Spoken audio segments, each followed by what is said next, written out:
Welcome to A ComfortZone Retrospective on Kismet Radio in partnership with These Days. We're your hosts, Tara and Pedro, and we're broadcasting from south-facing windows. This July, Saba celebrated the 10th anniversary of his cult classic, Comfort Zone, an ambitious 14-track project that ultimately defined his musical journey. To celebrate the occasion, These Days and Kismet published an oral history of the tape, which saw Pedro speak to 17 contributors and friends who were around during the creation of Comfort Zone. We thought it would be cool for our collab to also include an audio piece, so here we are with A ComfortZone Retrospective, a limited series where we unpack all 14 tracks in the tape, welcome some special guests, and generally nerd out on music. If you didn't listen to our first episode, it's out now.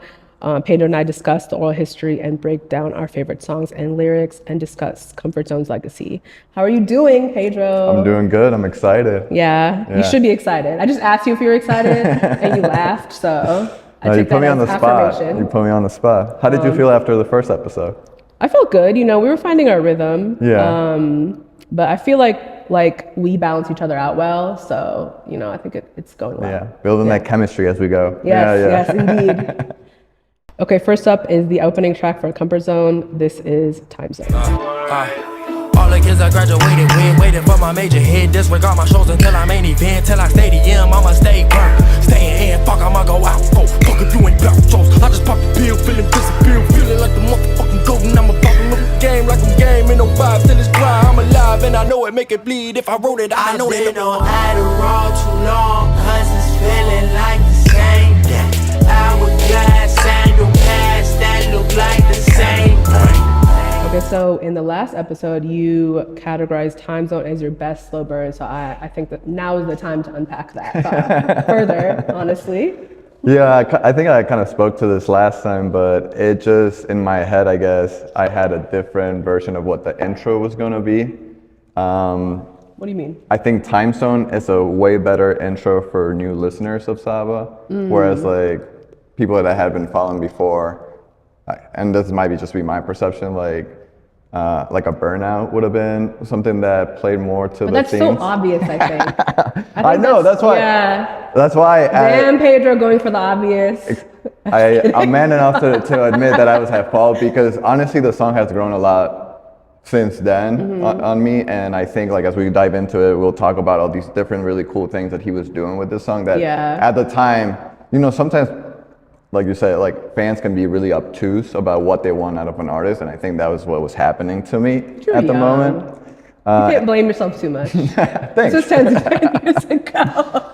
Your music taste and understanding of the world has evolved. The relationship with artists and stuff, for sure. Yeah. Like, and your expectations of art. Yeah. And then also when we were doing the oral history, like there was a couple of people that were just mentioning how much that song, when they first played it around other people, like they had the most positive reactions to it. So like on a track list form, it also made a lot of sense from that perspective, you know? I wasn't around those moments, so I get behind the scenes why that makes sense more. Are you talking about like when Saba was asking his friends their opinions? Or? Yeah, I think there was first like a couple of release parties that he did where like they were playing some of that, or like listening sessions, as well as he mentioned he went to California and he had previewed that song to some people out there, and they were like, oh, this has to be the intro because it's so fire. So yeah. Do you want to dive into some of the themes for this record? Yeah, I'll let you take it away. Okay. So as kind of like a thesis statement for the whole project, it definitely speaks to him embracing his purpose and like being more confident in himself and his career. Definitely speaks to him not wanting to be quiet anymore. That's the big theme, I think, in that record.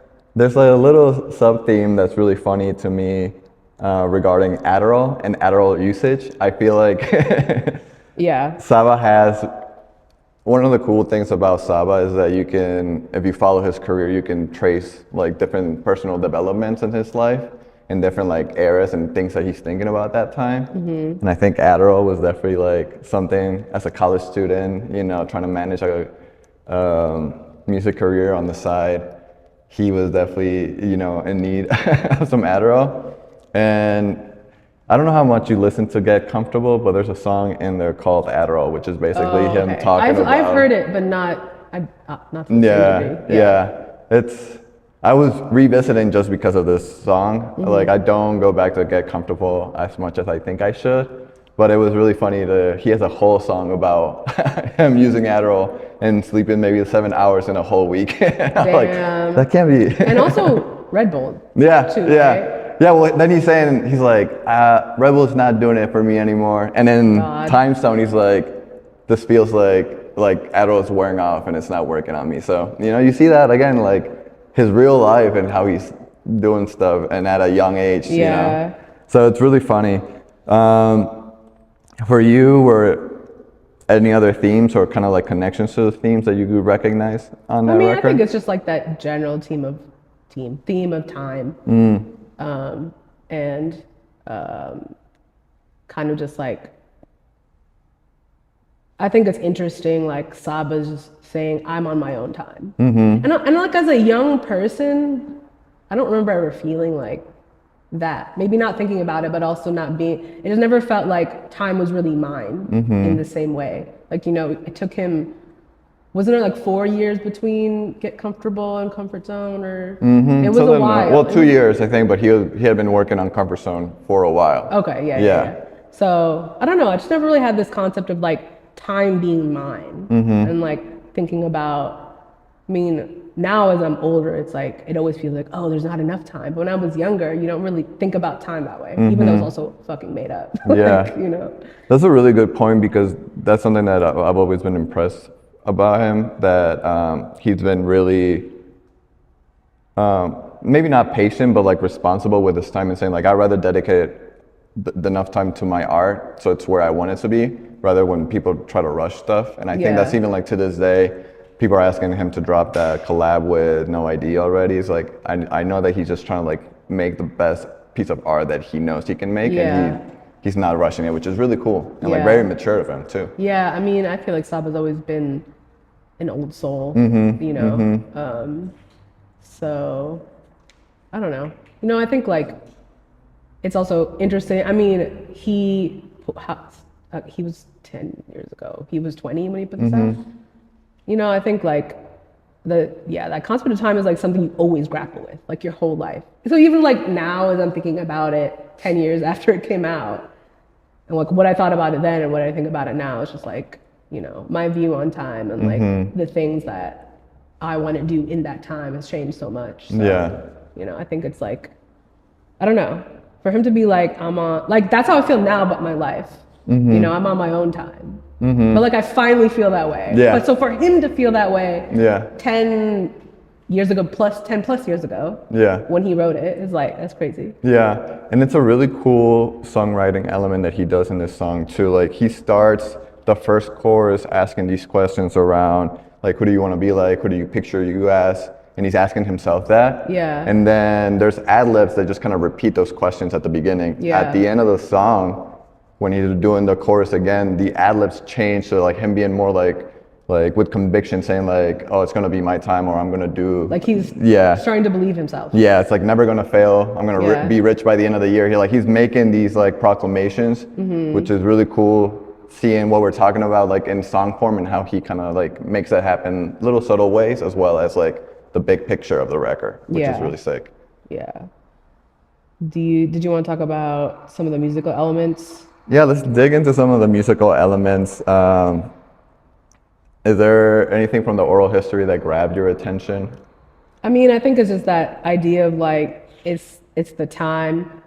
The era in music in Chicago is like drill music. And so, like you said, like you expect Burnout or Butter to be like the opening song because it has like that neo-soul jazzy sort of vibe that we know Saba does well and that like a lot of people from Chicago do well. But for him to like open with something with more of like a harder beat, I think, like he said himself, like he was trying to make a song of the time or kind of encapsulate that moment, but in his own way.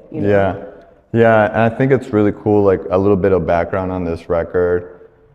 He met this trio, like a production trio that was named at the time Naima. It was composed of Ken Ross, Day Day, and Corey Grinberg, who went by, or still goes by Let Mode. And there were these guys who were going to school to Northwestern for music. And they got kind of put on by Saba's like former band member, Jameson Brenner. I think he's still a really good friend of Saba's, and like they were just coming from a show. He played some music from that trio, and Saba was like, these guys are making the music that I'm kind of like envisioning for myself, but I'm not able to do it yet. So that's how they got together, and it was towards the end of the making of the album of Comfort Zone. So it must have been one of like the last songs they made. Yeah. It must have been like early 2014 or something, where Ken Ross and Naima have production credit, I believe, in 3 songs on that album, and those are like the ones that came towards the end of the making of the project. And it's really cool that TimeZone was one of the last ones. I think, you know, probably because they were just really excited of that new music. He put it as an intro. But Saba really underlines the fact that what really drew him to them was like they were making music that he couldn't yet, I guess, make himself, but like he wanted to make it. He could see it. But then he took that and elevated it, which is cool. Yeah, and so the second really cool story out of that collaboration was that when they first met, Ken Ross gave him some of these like instrumental and songs, including TimeZone. And so I was like, I really like this. Can I take it home and just change the drums? He had a different idea for the drums, and Ken Ross was like, sure.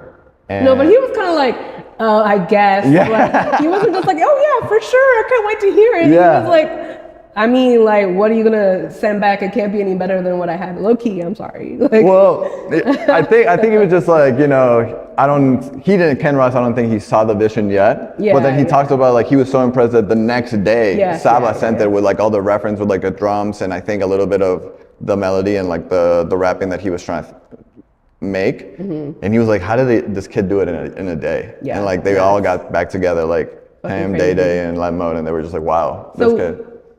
So he had only written the chorus but hadn't written the verses? I think he had written like at least like, you know how sometimes rappers will do the flow before they put the lyrics. I think he had a little bit of that in the chorus. So it's basically just like the beat, like he added to the beat and he added the chorus. And he added the drums, he swapped the drums. Okay, and then he sent it back. Yeah, and so like the chords are like these like lush thin synths with, you know, these really cool chord progressions. I think also Saba is a big Pharrell fan and like an NERD fan and well, the drums are crazy on that. But then he added the drums and the drums are more Chicago hip hop, like drill stuff. There's like these really cool hi-hats that are very subtle, but they're rolling kind of like, you know, like in drill, like they just go, but he does it in a really subtle way where they come and go. And it's a really, really interesting way to like mesh all those worlds together. And I was talking to John Cuevas, who was Saba's manager at the time, and he was speaking how like, what made that record also make sense as an intro was that it had all the sounds that you were going to hear throughout the project kind of put into one record. So that also opened my eyes, you know, which was really cool. I mean, the bass is crazy.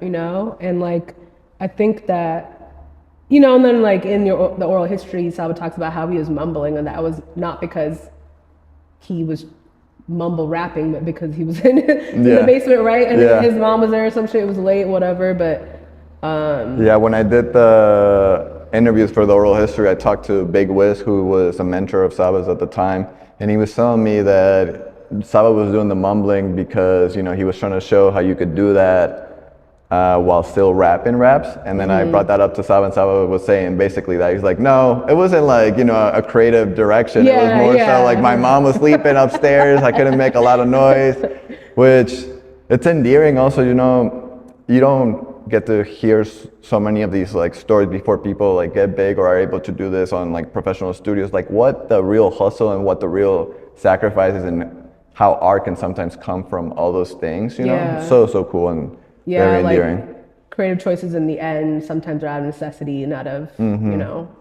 But I think that song is also cool because the drums and the bass go crazy, and then at the end we get this like really smooth saxophone that is like a really great transition into Burnout. Yeah, that's Carolyn Davis, who's a friend of Ken Ross, and Ken Ross was like emphatic about the fact that she's probably one of the best like sax players in the world. She also I believe she came out of that Northwestern team. Oh. So like just having somebody like that be able to play that Yeah. outro, and to me, we spoke to this a little bit in the last episode, but there's a lot of sounds reminiscent of like Sunday morning or Saturday morning cartoons. Yeah. And this kind of feels like that too, you know, like in that Hey Arnold sphere when like, I don't know, there's a transition from one scene to the next, I can hear that saxophone kind of playing. Yeah. I mean, you know, there's like a youthfulness here. Like he talks about really grown up subjects, but there's, you know, there's still that youthfulness. There's still that, I mean, it's a coming of age project, right? So with the first track, Saba's really like showing us who we are, that he's different, that he's not like other kids his age, or he's never been into the same shit like other kids his age are into. Yeah.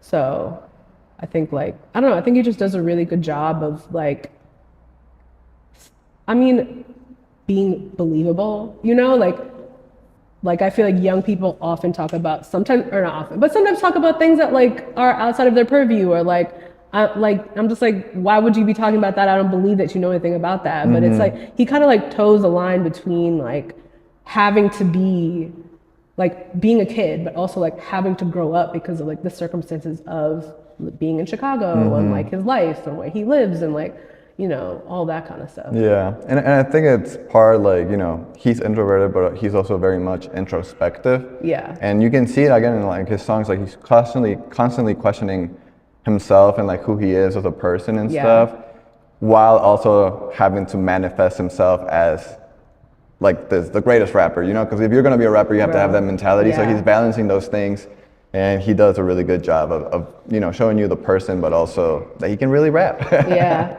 Well, how do you think TimeZone sets up for the rest of the album, and why is this the first song? Yeah, I think like for some of the things that we just mentioned, like the sounds that you hear here are present throughout the record. He's also speaking to like, you know, he used to be really quiet and he's like coming out of that, as well as he's at that point in his life where people are still not showing up to his shows because they're not like big enough shows, you know, but he knows he's gonna make it. And also he's like, I'm not even gonna be as concerned about those people as maybe he used to in the past.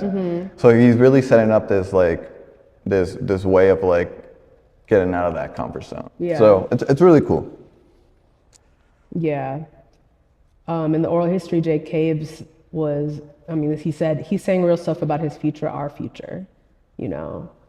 And it's like, he is living in the present of like, kind of like the things he needs to accomplish in a way to set up his future in a certain way, you know? But what do you think Saba's saying about the future? I think I think I've heard him talk about this. Like he needs to manifest these things for them to happen. Like he got to a point where like, it's not enough for me to like work hard and be passionate about stuff. It's like, I need to be out there manifesting and making it a reality. I mean, putting that shit on wax is the best form of manifestation. So I think that's really how he sets that up. Yeah. I think anything else? Yeah, I think that's TimeZone. Yeah, I think so. Well, next up is Burnout. Hey universe, don't come at me with your bullshit. Your nonsense, your issues, can't handle it. These problems keep me up at night. But in the end, they're just problems and everybody got somebody. Shut up, don't nobody wanna hear that. Shut up, don't nobody wanna hear that. I'm out of here from burnout, blow the windows down and roll out. Crashing cars like Burnout. I got burnout, so I dropped out. Okay, do you want to start with the themes? Yeah, let's talk about the themes for Burnout. I think at this point also in Saba's career, I think he was being really literal with the titles. Yes. So Burnout is about him just feeling burned out. His sophomore year in college, I think at this point, and he was ready to drop out or had done it already. He also had like real life shit going on, and just being a team in Chicago, you know, trying to maneuver that and trying to make a rap career out of it. I can see why somebody would be burnt out. And that's the big theme, I think. I think the other theme is that shit never ends. But you know, it's like a life burnout anyway. Well, speaking of how I feel like a lot of his songs in my head, they're kind of like relatives. Like you can see some songs later on in his catalog be kind of like cousins to this. There's a couple songs in Few Good Things where I'm like, he's speaking about burnout, or thinking about like how as an adult he takes responsibilities and all these things that come into his way without the stress of being burnt out, but also being reminiscing of like, oh, back in 2012 things were like easier, like, you know, like, or not easier, but like he was happier. Yeah. So it's funny how like he, in this stage, he's like, I'm burnt out. And then as an adult, he's like, you know what? Those were the good times. Yeah, because I mean, your responsibilities change. Yes. But it's also interesting that like the themes have stayed constant throughout his life. And he's just like, as he gets older, obviously, you know, I mean, he has better coping mechanisms and stuff to deal with certain things, but yeah, I think that's exactly right. Like what I'm trying to say with the Few Good Things, he's talking about it and not burnout. It's like, I'm so burnt out. Like he's very stressed like, out. I don't know how to deal with it. Yeah. As an adult in Few Good Things, he's more like, there's all these things happening and I just know that I need to like maneuver this way or the other. Yeah. And he's able to speak about his stresses and what's happening without like that sense of like, oh, I'm a teen, without losing my mind around these things, you know? Well, I think that like, I think that's interesting because he kind of deals with that stress by like driving, kind of, you know, like this, like kind of like an escape from his problems, and like probably the only way you could escape as a teenager in general, and probably in Chicago, you know, like you have a car, hopefully, and you just drive around, because what the fuck else are you gonna do, you know? Because like you're underage or whatever, but you know, I mean, I just feel like because he can't cope with the stress, like what he doesn't know how, you know? And you mentioned in the last episode, like vehicles and transportation being a big theme across. I think it's a big theme in Burnout. There's a couple of times, right, where he's referencing either running to try to catch the bus or running home because he couldn't catch the bus on time and it stopped running. What was the other one? I mean, Aaron says it on the chorus, pull the windows down and roll out. And then he mentions that video game Burnout. It was literally called Burnout, right? Yes. When he released the music video, which a lot of it is him and Aaron in a little stop motion car. It was premiered by Complex, and in that interview, he talked about how the title is named after, you know, the feeling of being burnt out, but also one of his favorite video games, which is Burnt Out, which is really funny. I mean, I just feel like they use, well, that's definitely my favorite theme throughout the project is like the car, the transportation, like that sort of movement. Cause like I can imagine Saba like moving throughout the city, you know, whatever it is. And like, when I moved here, I didn't have a car, and then I got one later, and I just like when you have a car, you have autonomy, you know, like you can move around on your own, you know, and I mean, I just think like as a kid growing up here, it was important for you to be able to do that essentially, you know, like in general, but like even here, like the car, you know, the car just like comes up in his, even on Bucket List project, the car keeps coming up, you know, so it's just really interesting. I feel like it gives the project movement in a way, in like a different way. And it's just like very Chicago to me in that way. And one thing you just said that also for me is a big topic in this song, a lot of what artists were doing in that like open mic era of like painting a picture of what Chicago is or was at that time in a very poetic way, but like it really situates you in the city. And this song, like there's a big example of him like saying that he's on the south side. I know, I was gonna say that. I was like, he's literally on the south side, he's locked out in Englewood, and like, and then he has to go to the west side. Like it really tells the story. If you've never been to Chicago, like you get a sense like, oh, the south side and the west side, they're two completely like spaces in people's minds, which is true. You know, there's like a whole different culture and everything. Yeah, and it's like, well, so when I listened to this for the first time, I didn't live here. Mm-hmm. So I didn't know. I mean, you could think South Side and West Side. Okay, that sounds like, different sides of the city. What more of it could I have really thought? But when you live here, then you're like, oh, Lower Wacker, like all these kind of like really Chicago-ass things. All these nuances of what makes Chicago. Yeah. Obviously from segregation and like the Great Migration of people going to the redlining West. and Yeah, shit it's like like, that. it's really made Chicago a bunch of little cities within this big city, which is very, very interesting and very unique, I think. Yeah. And this was the line, I'm hella out west though, where the bus stop running early. Like you mentioned, that was my run-up for most Chicago thing about this album. So, you can't. Yeah, that's also, again, like...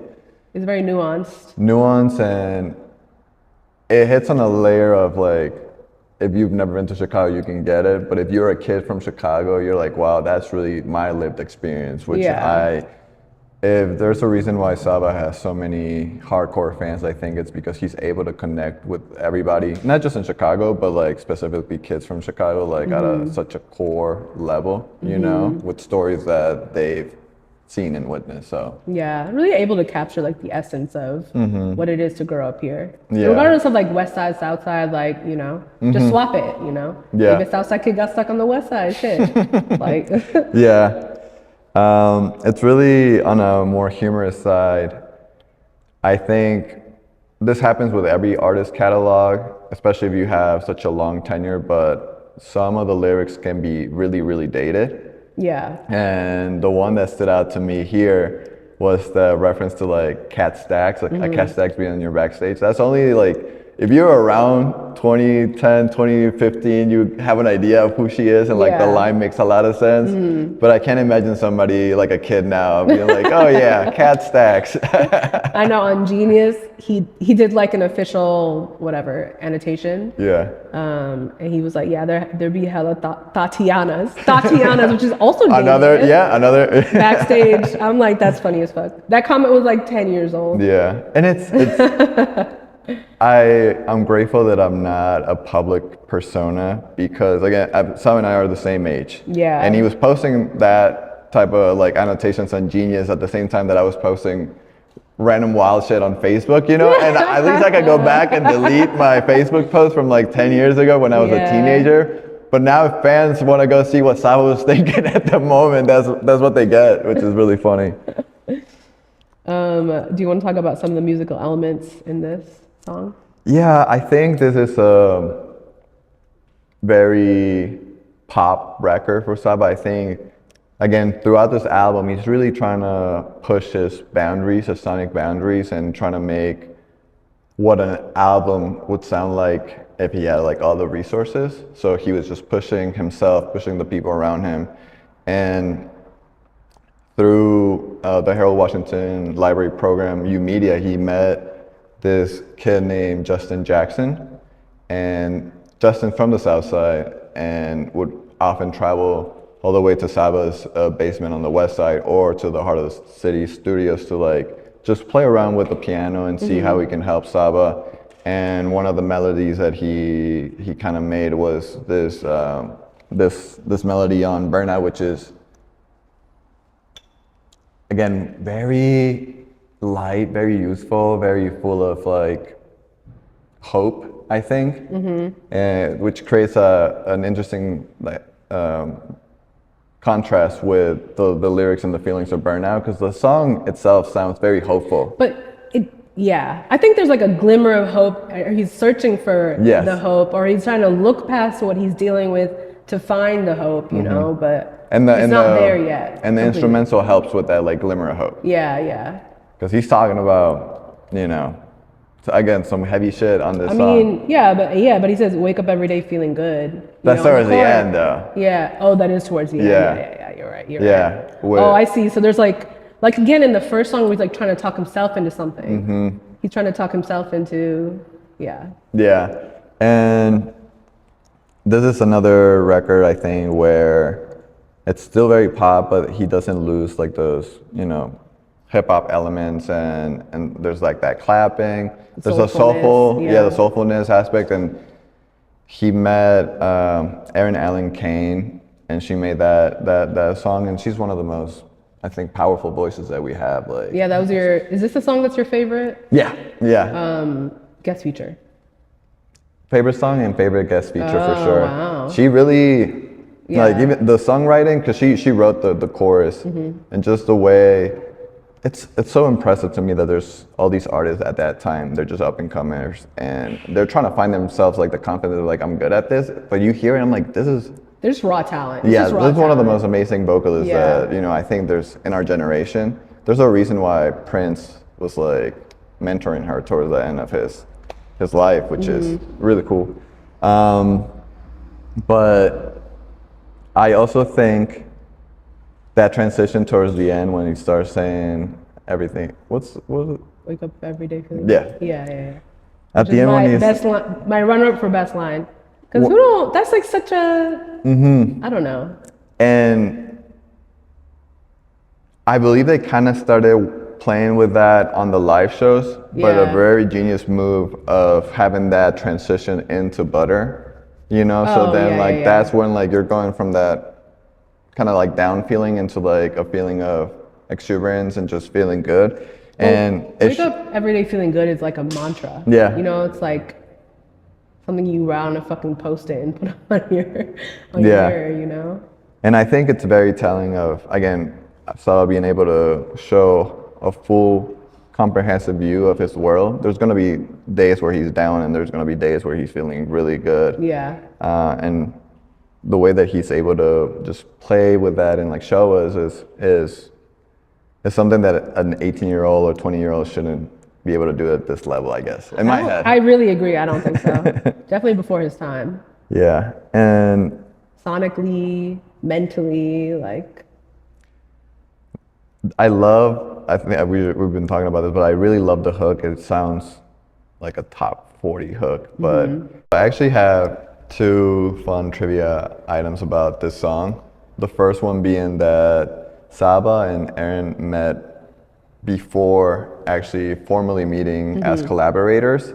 They had a class together at Columbia, and I guess they just knew each other as, classmates back then, something art related, but I don't know how much they knew of each other as artists, or like musicians. And it wasn't until they were introduced later on to start working together that they were like, oh, you were in my class. And so there's that fun connection of Columbia dropouts, They're Always. both dropouts? I believe so, okay, yeah. Okay. Who isn't? Who isn't a Columbia dropout, I know some. And then the second one is that for the music video, speaking of making creative decisions out of circumstances and coming with something really dope, the video was directed by Jay Capes for Heart of the City with help from Tom Bin and Elijah Alvarado. And at some point, the original footage was from just the apartment, where Saba in the video is wearing a blue shirt. They're like laying on the ground. Yes, and Yeah. Aaron's wearing a blue flannel. That's, I think, like the original footage, and it had been lost in a hard drive. And so they were trying to figure out how to quickly be able to do something with what they did have. And they came up with this idea of like the stop motion, them in the car and moving around. And they ended up finding the footage, so they incorporated that into them like pulling up into a drive-in theater, and that's where you see the footage and stuff. And I really love that video, Yeah, I do especially, too. the little animations and stuff. And It's definitely different, and like they definitely tried. You could very easily, I don't know what the original video looked like, but a lot of music videos are boring now. Yeah. And also in a time where there was, I'm assuming, little to no budget, to have to do something like that. And also, like, even technology wasn't where it's at now. Like, now kids can make the craziest edits. Yeah. Back then. I could just ask AI to fucking do it. I don't need another human. Yeah.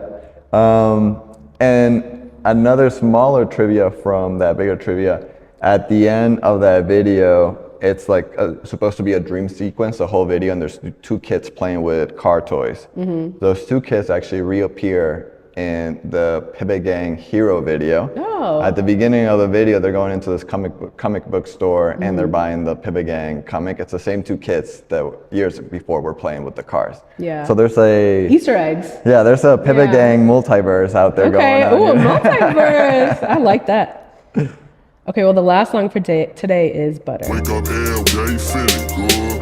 Wake up every day feeling good. Out of town, me showing love. Want my new shit for my niggas in the hood. Wake up every day feeling good. Wake up every day feeling good. Out of town, me showing love. Want my new shit for my niggas in the hood. I got up out of bed this morning feeling like You want to talk about the themes for Butter? Yeah. On Burnout, like I mentioned before, there's like this glimmer of hope, and like Aaron and him are kind of like escaping in the car to like find a way to like kind of look past, like relax, look past their problems. So, you know, we get the line, wake up every day feeling good. And then on Butter, I feel like you finally, like Saba finally arrives at the good feeling, you know, like Butter is the aftermath of Burnout.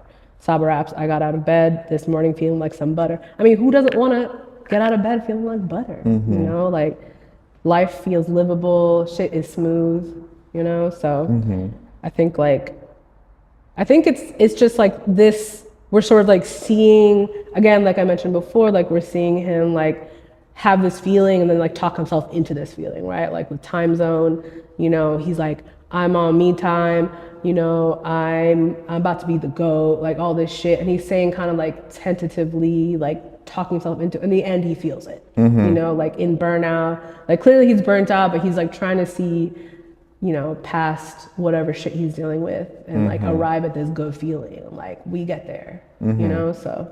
Yeah. And when I talked to him for the oral history, he mentioned that it really is just like that wanted to feel good, and like the instrumental, the production made him feel that way. And it was one of the, not few songs, but he does this sporadically throughout his catalog where he's less focused on the lyrics and more on like that feeling and what the whole song can provoke. Yeah. And you know, the lyrics are fun. It's not something that you have to like go super granular about. Yeah, you don't have to unpack it like that. But it's what makes this record just, you know, you can play it in the morning and start off your day and immediately it'll be like a mood booster, which is really, really fun to do, especially in the summers. True. I've tried to do it in the winter. I'm a person, I don't know if you're the same way, but I'm a person the winters will get me really, really down. And no matter how much positive music I play, it will not. You can't cut through. But in the first day of spring, you know, You're like, oh, I'm butter now. Yeah. But no, I feel like it's also maybe is almost like a literal coping mechanism too. Like he's using, I mean, obviously music is a tool of expression, but it's like he's using music to kind of like, I don't know, kind of like figure his life out, you know, like and as simple as that. He also uses hair as like a vehicle for the song and expressing just feeling good, and tying it back to my brain thinking about these songs as relatives. Like he just dropped that song Head Wrap where it talks about his locks and like just growing out his hair, and you can kind of draw a line from like Butter and speaking about his hair back then to this point, which it's again one of the most rewarding things to be a Saba fan. You kind of seeing like this progression of where he's thinking and seeing a song like Butter, which I really, really love, and then seeing him get to the point of the production at Head Wrap with no ID behind the boards, like that's super cool. And I mean, also hair holds so much energy, you know, and I know like Saba has cut off his locks before, you know, so I also think it's like some of that too. It's like when you cut your, like, you know, you're like shedding kind of, you know, and then, I mean, he grew it back, but like maybe the hair grows back healthier and stronger, you know, like it makes me think of that kind of stuff too. And then Burnout was his first collaboration with Aaron Allen Kane, and Butter is, if not the first, one of the first collaborations with Jamila Woods. Like, and both have been like really long-standing partnerships with incredible songs. And similar to Saba meeting Justin Jackson and Ju Media, Saba met Jamila at Young Chicago Authors in that open mic circle, and one day Saba just invited Jamila over to record in his basement, and she mentioned that she was struck by how, I guess, like methodical. He Not mythological. Just kidding. I mean, both maybe. Hey, you know? listen. Saba lore is crazy. Yeah, exactly. But like in like his intent in the records, and he was already thinking about like, I want you to sound this way, and all these artists that now we think are super established and they probably have worked in really big rooms with really big producers, like that was their first taste of something like that, and seeing that at that ground level, still making incredible records. It's just a testament of the talent that was there from the jump, you know, that they just kind of nurtured. Again, raw talent. At such a young age, it's crazy. Yeah, and I just really love Jamila's vocals, but also the way that she delivers stuff, because she comes from that like spoken poetry like background. It really is like hitting on two different layers, and to the point of Saba manifesting a lot of things. I feel like the song, to your point, is like about manifesting, feeling good. And you know, if people are not aligned with that, like who cares? Like it's one of the most, not one of the most, but it's another song that proves the fact that Saba had this big vision for the record and he was able to execute across the project. Yeah. I really identify with like, there are things about Saba that I identify with because I am definitely an overthinker and I'm like very introspective, like can be an introvert, you know. So like those are the kind of things that, you know, just like fully watching himself kind of like think about all this stuff, unpack it, you know, and try to, then also like having haters, having whatever, I don't know. It's just like, even now I still relate to that shit. Yeah. Some of that shit is just the same throughout your whole life. It doesn't matter what age you are, you know? And in terms of musical elements, something that was interesting to me, Saba mentioned during the oral history that he was really into like the chopped and screw sounds. And it's present in Butter, but it's also present in TimeZone. And I think he's kind of departed from that. So that's also another like little time capsule of who Saba was and what he was listening to at the time, which it's cool to see like those connections now across the record. Yeah, I mean, and again, it's like, it's really cool that he takes all of these sorts of elements from other musical styles and makes it his own. Because you don't really think about Jamila Woods and like a chopped and screwed sound going together, you know? So he really like takes all these elements and makes it his own. Drill, chopped and screwed. Neo soul. Yeah. And then blends it together like seamlessly, you know? And like you could see he's building this world, you know? So.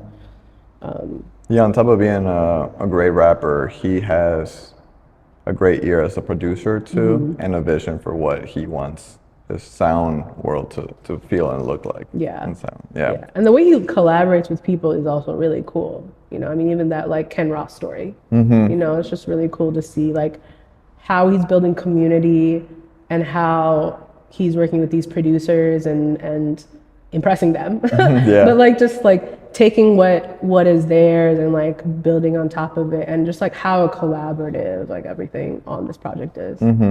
Yeah. This was another song that in the oral history we talk about, but he dropped his hard drive and lost most of the files. This was a song that was one of the ones that got lost. And people really love this version that came out. I've also heard from folks that the original, he just had delivered it in such a way that they wish that like at least his form of delivering the verse would have stayed. But like a different flow? Yeah, not a flow, but you know, like sometimes you just say things with a little bit more like a little bit more enthusiasm. And I think he was in, I mean, to me, who didn't hear the original version, like, this sounds great, but it did leave me wondering, like, how did he elevate that, you know, which is. But he said it came out better the second time. Yeah, Okay. I think Saba really liked it, but there's definitely a couple other people that were like, you know, that the original version of Butter was really, really dope. Yeah. I wonder if Jamila was on that, like they had the. I think so. Okay. I think so. Yeah. Damn, so maybe she had to do her feature over again too. Yeah, the lore continues to grow. Yes, the lore does continue. So anything else? No, that's it. Well, thank y'all for tuning in to the second episode of A Comfort Zone Retrospective with Kismet Radio and These Days. On the next episode, we'll be tackling the next two songs on Comfort Zone, Welcome Home and 401k. Till then.